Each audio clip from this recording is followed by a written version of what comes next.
Look at almost any house built in America in the last 40 years and ask yourself one question you've probably never once asked.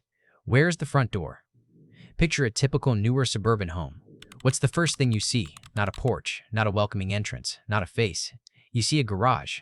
A huge, blank, double or triple garage door, often pushed out ahead of the rest of the house, dominating the entire front of the building like a giant mouth. The part of the house meant for cars has swallowed the part meant for people. The human front door is shoved off to the side, in shadow, sometimes almost hidden. And here's the thing. You've driven past these houses your whole life and never stopped to think how strange it is that we build homes where the literal face of the house is a storage box for a machine. You should. Because it was not always this way, and it did not happen by accident. To feel how strange the modern house is, go back. Walk through any neighborhood built before about 1950, and you'll see houses designed to face you. The dominant feature wasn't a garage, it was a front porch. A door you could see from the street. Windows like eyes. A face. And the relationship to the car was completely reversed. Most homes had no attached garage at all. If a family owned a car, it went into a small, separate structure at the back of the lot, often down an alley, out of sight. The garage was treated almost like an outhouse, a functional shed for a dirty machine, something you'd no more put on the front of your home than your toilet in the living room. The earliest ones descended from carriage houses, built to be hidden, kept around back where the help and the horses had always been. And the front of the house was designed for human connection. The porch was an outdoor room where families sat in the evening and talked to neighbors walking by. The house faced the sidewalk. The message it sent was, "Somebody lives here, come say hello." This wasn't a style choice.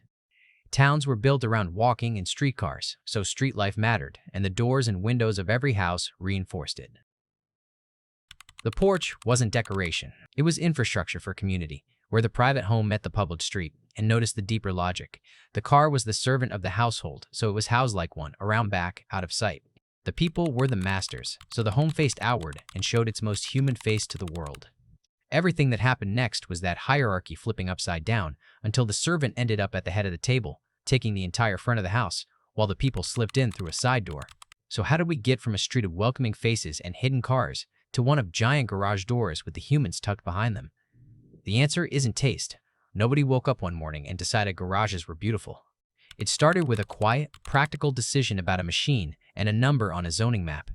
After the war, America did two things at once. First, it fell in love with the automobile. Second, it began writing the car directly into law. Before the war, the garage was a humble one-car shed.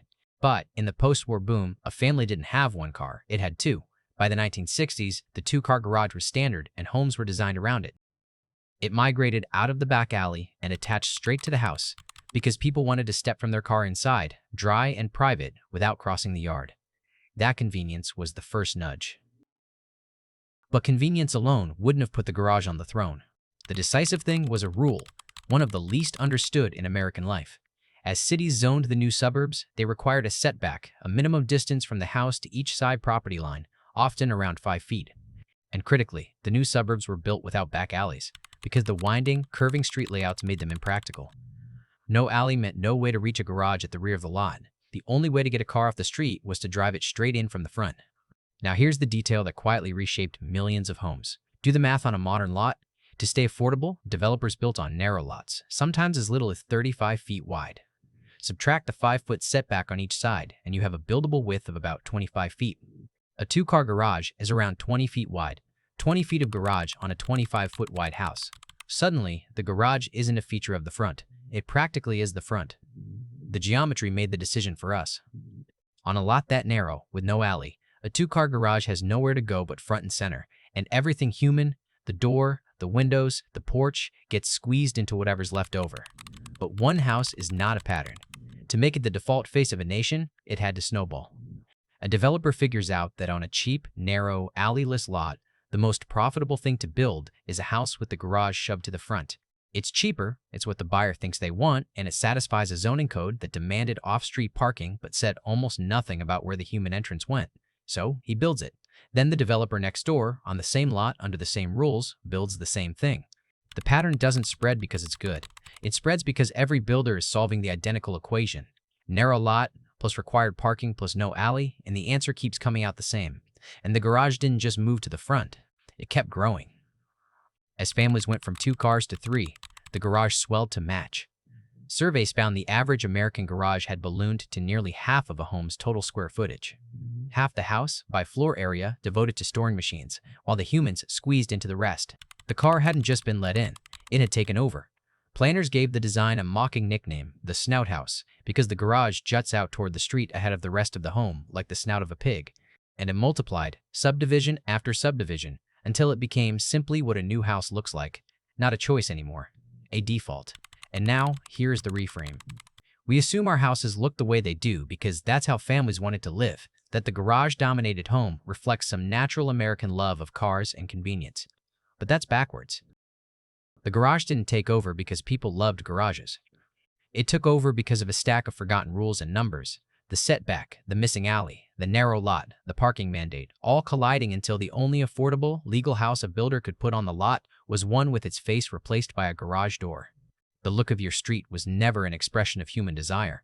It was the output of a regulatory machine, written by people thinking about cars who never once thought about the front door. And the deepest irony is what got automated out of existence. Remember the porch, where the house met the street and neighbors met each other. On the snout house, there's no room for it and no reason for it. Why build a porch facing the street when the front of your house is a garage you enter from your car anyway? So the porch vanished. The street-facing windows shrank or disappeared. The house turned its back on the sidewalk and faced inward toward a private backyard. And a neighborhood of houses that don't face each other is one where people stop meeting. The community wasn't destroyed by a decision to destroy it. It was quietly engineered out by a parking rule. And here's what should unsettle you. Nobody held a meeting and voted to make American streets lonelier. There was no grand plan, just a series of small, reasonable-sounding technical rules, each defensible on its own, that added up to a transformation of how we live near each other. The hidden hand wasn't a person, it was a rulebook, and the rulebook only ever asked one question: where did the car go? It never asked, where do the people go? And so, square foot by square foot, the people lost. So if these houses are lonelier, blanker, and arguably uglier, why can't we just stop building them? The first reason is money and land. The narrow lot is what keeps a new house even remotely affordable, and the garage-forward design is simply the cheapest way to fit a house, a driveway, and two-car parking onto it. A builder who wants the garage and back, or a real porch, needs a wider, pricier lot, which means a house that's harder to sell. And this isn't just the developer being greedy, it's a real response to a real problem. How do you build a home a normal family can afford? We made cars mandatory and land expensive, and the disappearing front door is the bill for both. The second reason is the rules themselves, still on the books in town after town. Most zoning codes still require a minimum number of off-street parking spaces per home, forcing the garage and driveway into the design whether the buyer needs it or not. The setbacks are still there. The lack of alleys is permanent. So even a builder who wanted to do better is boxed in by a framework written decades ago for a car-first world. The third reason is habit. We've been trained to want the attached two-car garage. It reads as normal, as a sign that a house is modern and complete. The convenience of pulling in and walking straight inside, never facing the weather or a stranger, has become an expectation we'd resent giving up. The very isolation the design creates now feels like a feature we paid for. Look at your own street with this in mind. Count the front doors you can actually see from the road, and count the garage doors. Notice what your eye lands on first, whether anyone sits out front, whether there's anywhere to sit out front at all, whether you've ever met the neighbor 4 doors down. That blankness isn't an accident of taste, and it isn't your imagination. It's the physical residue of a rulebook, hardened into siding and concrete, now almost impossible to undo because the cost, the codes, and the habits all lean the same way. Now here's the hopeful part, and the proof none of this was inevitable. Some places pushed back. In 1999, planners in Portland, Oregon, looked at the garage swallowing the house and wrote rules requiring that the human part of the home not be dwarfed by the car part. One official described the goal with the phrase, "I love." A house, he said, should pass the trick-or-treat test. A kid coming up to your door on Halloween should be able to tell someone actually lives there and should be able to find the front door. Imagine that. We had to write a law to make sure houses still look like someone lived in them. And that's the whole story in a single image. The Snout House isn't about garages. It's about what happens when we design our world around the machine instead of the human and then forget we made that choice. The front door disappeared, one zoning rule at a time, and with it went the porch, the street life, the casual hello, all the small architecture of belonging traded away for a place to park by people who were only ever doing the math. So the next time you drive down a street of blank garage doors, you won't just see houses. You'll see the decision. The missing porch, the hidden door, the rule book that never asked where the people go. And you'll understand that the loneliness of the modern street was not a feeling that happened to us. It was a thing we built. If this changed the way you see your own street, subscribe, because that's what this channel is for, pulling back the surface of the ordinary world to find the forgotten decisions that shaped it. There's a hidden reason behind almost everything you've stopped noticing, and we're just getting started uncovering them.